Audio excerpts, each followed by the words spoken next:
कहानी की शुरुआत एक भयानक तूफान से जूझते हुए प्लेन से होती है, जहां हमारा मेन कैरेक्टर फ्रैंक कुछ कर्मचारियों को लेकर बीजिंग लौट रहा था। शुरुआत में सब कुछ बिल्कुल ठीक था, लेकिन जैसे ही प्लेन एक भयानक रेत के तूफान में दाखिल हुआ, तभी अचानक पूरा विमान जोर जोर से हिलने लगा। अंदर बैठे सभी कर्मचारी बुरी तरह घबरा गए। अगले ही पल विमान के एक विंग में जोरदार विस्फोट हुआ और उसका एक पंखा टूटकर सीधे कॉकपिट के अंदर जा घुसा। इस टक्कर से विमान के सारे इलेक्ट्रॉनिक सिस्टम बंद हो गए, जिससे प्लेन पूरी तरह बेकाबू होकर हवा में गोल गोल घूमने लगा। अंदर खड़ा एक कर्मचारी एक ही झटके में छत से जा टकराया और बाकी सभी लोग विमान के अंदर इधर उधर उछलने लगे। अगले ही पल विमान पूरी तरह नियंत्रण से बाहर हो गया और तेज रफ्तार से नीचे गिरने लगा। जमीन पर पहुंचते ही वो एक ऊंची चट्टान से जा टकराया। टक्कर इतनी भयानक थी कि प्लेन का पिछला हिस्सा अलग हो गया और एक कर्मचारी आसमान की ऊंचाइयों से हजारों फीट नीचे जा गिरा। लेकिन इसके बावजूद विमान रुकने का नाम नहीं ले रहा था। वह बेकाबू होकर रेगिस्तान की रेत पर तेज रफ्तार से घिसटता रहा।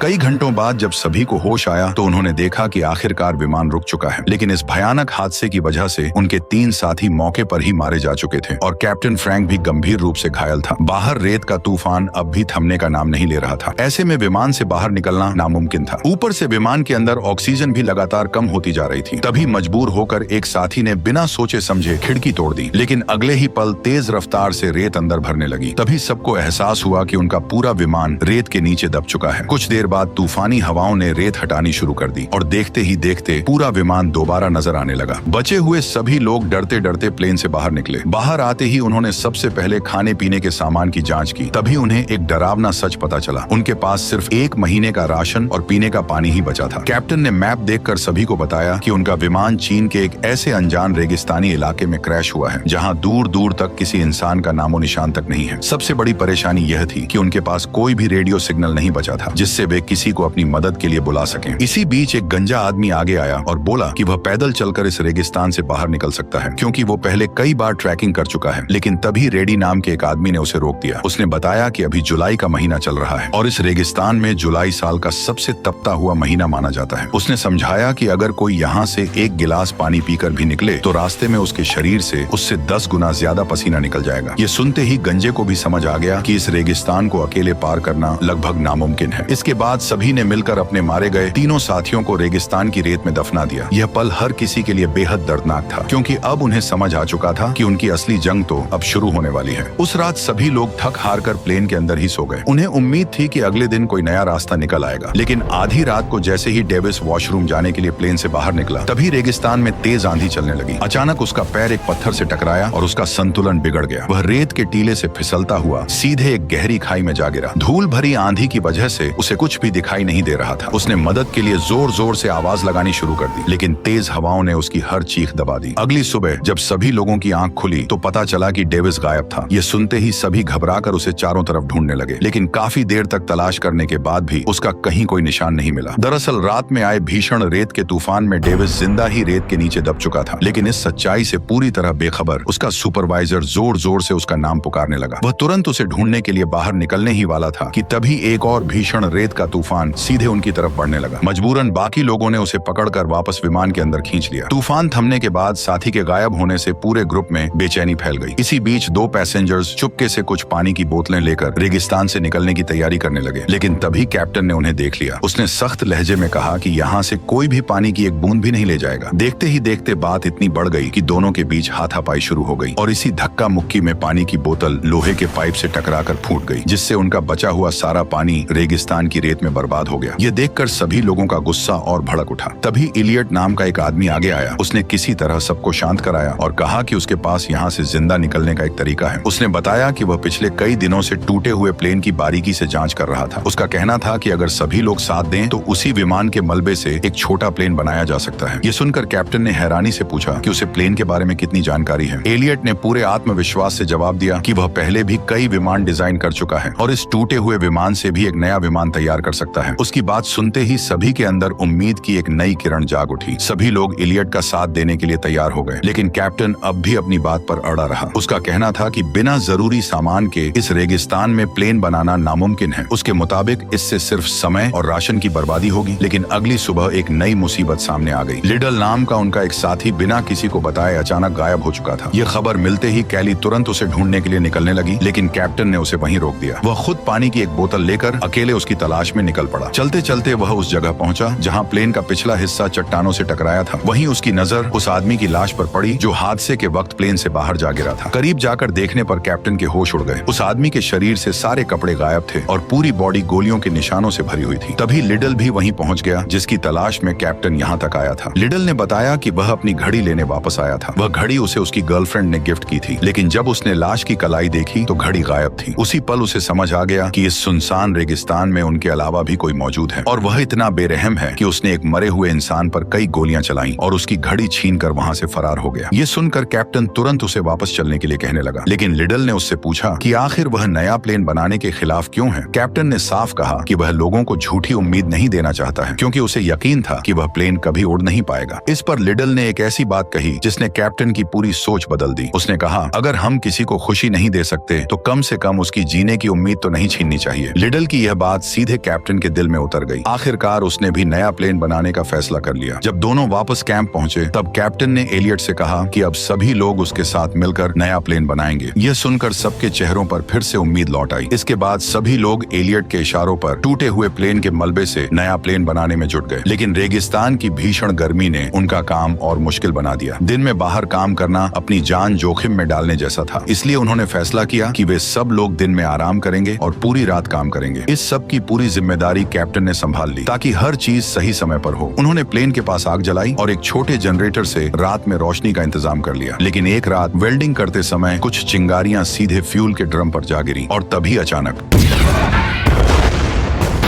तेज धमाका देखकर आसपास खड़े सभी लोग घबरा गए। खुशकिस्मती से इस हादसे में कोई घायल नहीं हुआ, लेकिन उनका ज्यादातर कीमती फ्यूल जलकर खत्म हो गया। तब यान ने सबको बताया कि अब उनके पास सिर्फ उतना ही फ्यूल बचा है जिससे नए विमान को बस एक आखिरी बार उड़ाया जा सकता है। फ्यूल खत्म होने की वजह से अब रात में काम करना नामुमकिन हो गया, इसलिए उन्हें रेगिस्तान की झुलसा देने वाली धूप में ही काम करना पड़ा। सूरज की तेज गर्मी हर पल उन्हें कमजोर कर रही थी, फिर भी उनमें से किसी ने हार नहीं मानी। सभी लोग पूरी जान लगाकर नए प्लेन को तैयार करने में जुटे रहे। कई दिनों की कड़ी मेहनत के बाद उनके सामने सबसे मुश्किल काम आ खड़ा हुआ। उन्हें प्लेन का भारी भरकम विंग अपनी सही जगह पर फिट करना था। इस काम में गलती की कोई गुंजाइश नहीं थी, क्योंकि अगर विंग एक बार रेत पर गिर जाता तो उसे दोबारा उठाने के लिए कोई क्रेन नहीं थी। बिना एक पल गवाए सभी लोग मिलकर चेन की मदद से उस भारी विंग को धीरे धीरे नीचे उतारने लगे, लेकिन तभी अचानक चेन बीच से टूट गई। भारी विंग बेकाबू होकर नीचे गिरा और सीधे प्लेन के ढांचे से जा टकराया। यह नजारा देखकर सबको लगा कि उनकी कई दिनों की मेहनत अब बेकार हो गई। लेकिन तभी मैक्स प्लेन के अंदर से बाहर निकला और खुशी से चिल्लाकर बोला, काम पूरा हो गया। ये सुनकर सभी लोग हैरान रह गए। जब एलियट ने ध्यान से देखा तो विंग सचमुच अपनी सही पोजीशन पर मजबूती से लगा हुआ था। ये नजारा देखते ही सभी लोगों की खुशी का ठिकाना नहीं रहा। कई दिनों बाद पहली बार उन्हें ऐसा लगा कि शायद अब वे सच में यहाँ से जिंदा निकल जाएंगे। खुशी के मारे सभी लोग नाचते गाते हुए जश्न मनाने लगे। साथ ही साथ उन्होंने रेगिस्तान की रेत हटाकर एक छोटा रनवे बनाना भी शुरू कर दिया ताकि प्लेन आसानी से उड़ान भर सके। लेकिन उनकी जंग अभी खत्म नहीं हुई थी। कुछ दिनों बाद रेगिस्तान का मौसम अचानक बदल गया। आसमान काले बादलों से भर गया और लगातार बिजली कड़कने लगी। सबसे बड़ी चिंता पेट्रोल से भरे प्लेन के विंग की थी। अगर उस पर बिजली गिर जाती तो पूरा प्लेन धमाके के साथ उड़ सकता था। इसीलिए सभी लोग अपनी जान बचाने के लिए फौरन सुरक्षित जगह की तरफ भागने लगे। लेकिन एलियट वहीं खड़ा रहा। वह अपनी कई दिनों की मेहनत से बनाए उस प्लेन को छोड़कर नहीं जाना चाहता था। उल्टा वह सीधे उसके ऊपर चढ़कर खड़ा हो गया। तभी आसमान से बिजली ठीक उसी की तरफ पड़ने लगी। लेकिन ऐन वक्त पर कैप्टन दौड़कर आया और अचानक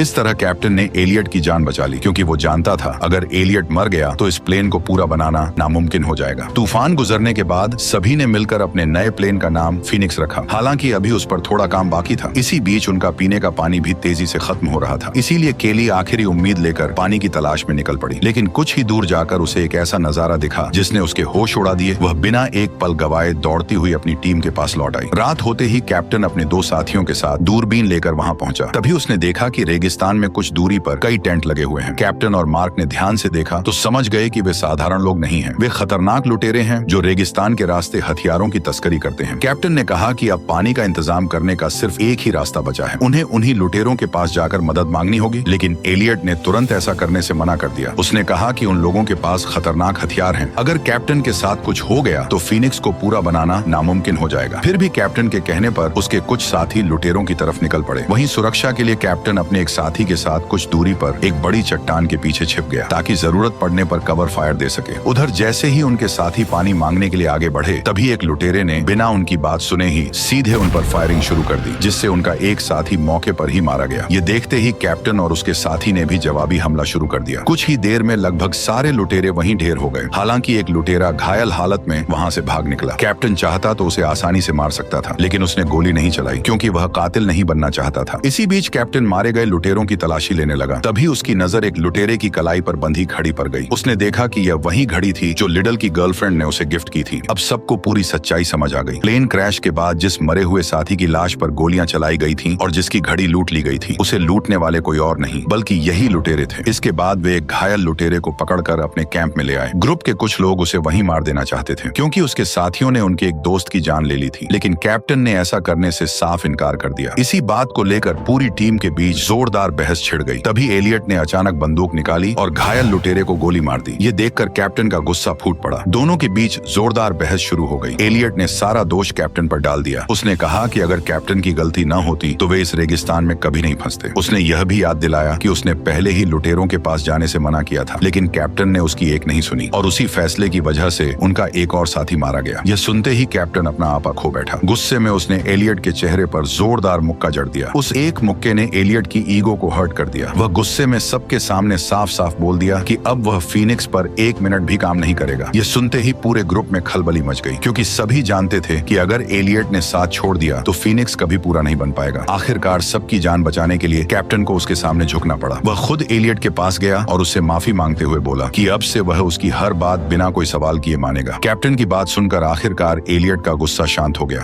और वह एक बार फिर फीनिक्स को पूरा बनाने में जुट गया। लेकिन काम शुरू होते ही लुटेरे एक बार फिर वहां आ पहुंचे। इस बार उन्होंने हमला करने की बजाय इंतजार करना बेहतर समझा। उन्हें मालूम था कि अब कैप्टन की टीम के पास उन्हीं की बंदूकें थीं, इसलिए उन्होंने सोचा कि जैसे ही इन लोगों का राशन और पानी खत्म होगा पूरी टीम खुद ब खुद कमजोर पड़ जाएगी और तब उन पर हमला करना बहुत आसान हो जाएगा। उधर बढ़ते खतरे को देखकर टीम ने फीनिक्स को तैयार करने की रफ्तार और बढ़ा दी। आखिरकार कई दिनों की जी तोड़ मेहनत के बाद फीनिक्स पूरी तरह तैयार हो गया। लेकिन तभी कैप्टन के हाथ एक पुरानी मैगजीन लगी। उसमें छोटे छोटे प्लेन के कई मॉडल छपे हुए थे। उन्हें देखते ही कैप्टन के होश उड़ गए क्योंकि फीनिक्स का डिजाइन उन्हीं मॉडल्स से मिलता जुलता था। अगले ही पल एलियट का सबसे बड़ा राज सबके सामने आ गया। शुरुआत में वह जिन प्लेन की बात कर रहा था वे असली नहीं बल्कि बच्चों के उड़ने वाले मॉडल प्लेन थे। एलियट पूरी जिंदगी सिर्फ रिमोट कंट्रोल मॉडल प्लेन ही डिजाइन करता आया था। उसने आज तक कभी कोई असली उड़ने वाला प्लेन बनाया ही नहीं था। ये सच सामने आते ही सबका गुस्सा फूट पड़ा। इयान नाम का एक साथी तो गुस्से में सीधे एलियट के माथे पर बंदूक तानकर खड़ा हो गया। वह चिल्लाकर बोला कि एलियट इतने दिनों से सबकी जिंदगी के साथ खेल कर रहा था। उसके मुताबिक यह कबाड़ जैसा प्लेन कभी उड़ ही नहीं सकता है। लेकिन एलियट के चेहरे पर जरा भी डर नहीं था। उसे अपने डिजाइन पर पूरा भरोसा था। वो फुल कॉन्फिडेंस के साथ बोला कि उसका बनाया हुआ प्लेन जरूर उड़ेगा। तभी कैप्टन ने बीच में आकर समय रहते इयान को गोली चलाने से रोक दिया। उसी वक्त रेगिस्तान में फिर से तेज आंधी चलने लगी। हवा का दबाव इतना बढ़ गया कि फीनिक्स अपने आप हल्का हल्का ऊपर उठने लगा। ये देखकर सबको यकीन हो गया कि एलियट का डिजाइन सचमुच काम कर सकता है। लेकिन अगले ही पल आंधी और भी भयानक हो गई। देखते ही देखते पूरा फीनिक्स रेत के नीचे दब गया। मौसम शांत होने पर सबने रेत में दफन अपना प्लेन देखा और उनकी सारी खुशी एक बार फिर मायूसी में बदल गई। रेत में दबा फीनिक्स देखकर सबको लगने लगा कि उनकी सारी मेहनत बेकार हो चुकी है। अब शायद वे फीनिक्स को कभी भी रेत से बाहर नहीं निकाल पाएंगे। लेकिन तभी कैप्टन आगे आया। उसने कहा कि उन्होंने अपना खून पसीना बहाकर फीनिक्स बनाया है और अब वे इसे हर हाल में उड़ाकर ही यहाँ से निकलेंगे। कैप्टन ने सबको याद दिलाया कि उनका परिवार बेसब्री से उनका इंतजार कर रहा है और वे अपने साथियों की कुर्बानी को यूं ही बेकार नहीं जाने देंगे। कैप्टन की बातों ने पूरी टीम में फिर से जान डाल दी। सभी लोग पूरी ताकत से जुट गए। उन्होंने कुछ ही मिनटों में मिलकर फीनिक्स को रेत से बाहर निकाल लिया और धकेल कर रनवे तक ले आए। सब कुछ तैयार होने के बाद कैप्टन पहली बार फीनिक्स का इंजन स्टार्ट करने पहुंचा। सभी लोग बेसब्री से उसके चालू होने का इंतजार कर रहे थे। लेकिन तभी इंजन के अंदर एक छोटा सा धमाका हुआ। उसकी तेज आवाज दूर बैठे लुटेरों तक भी पहुंच गई और अगले ही पल फीनिक्स का इंजन फिर बंद हो गया। ये देखकर सबकी सांसें थम गईं। लेकिन कैप्टन ने हार नहीं मानी। उसने दोबारा इंजन स्टार्ट करने की कोशिश की, मगर हर बार इंजन कुछ सेकंड चलता चलता और फिर बंद हो जाता। ये देखकर एलियट समेत सभी लोगों की उम्मीद टूटने लगी। उन्हें लगने लगा कि शायद उनका आखिरी मौका भी खत्म हो गया है। लेकिन कैप्टन ने एक आखिरी कोशिश की और इस बार फीनिक्स का इंजन जोरदार गूंज के साथ पूरी तरह स्टार्ट हो गया। ये देखते ही सभी खुशी से झूम उठे। इंजन की गूंज दूर बैठे लुटेरों तक भी पहुंच गई। वे तुरंत घोड़ों पर सवार हुए और बंदूकें लेकर फीनिक्स की तरफ दौड़ पड़े। इधर सभी लोग फौरन प्लेन पर चढ़ गए और उसके विंग्स को कसकर पकड़ लिया। दरअसल एलियट ने फीनिक्स को एक अलग ही तरीके से डिजाइन किया था। उसमें अंदर बैठने की कोई जगह नहीं थी। उन्होंने टूटे हुए बड़े विमान के हिस्सों से सिर्फ उड़ने लायक हल्का ढांचा तैयार किया था, ताकि बहुत कम फ्यूल में भी वह इस रेगिस्तान से बाहर निकल सके। फीनिक्स रनवे पर पूरी रफ्तार से दौड़ने लगा। उधर पीछे से लुटेरे लगातार गोलियां बरसा रहे थे। इसी फायरिंग के बीच प्लेन के एक विंग में खराबी आ गई। ये देखते ही एलियट बिना देर किए पीछे की तरफ पहुंच गया। उसने अपनी जान जोखिम में डालकर उड़ते प्लेन में ही उस खराबी को ठीक करना शुरू कर दिया। तभी रनवे भी खत्म हो गया और फीनिक्स सीधे एक गहरी घाटी की ओर बढ़ने लगा। उनके पास रुकने का कोई रास्ता नहीं था, क्योंकि पीछे लुटेरे लगे हुए थे। अगले ही पल प्लेन सीधे घाटी में जा गिरा। यह देखकर पीछा कर रहे लुटेरे वहीं रुक गए। उन्हें पूरा यकीन हो गया कि फीनिक्स अब खत्म हो चुका है। लेकिन अगले ही पल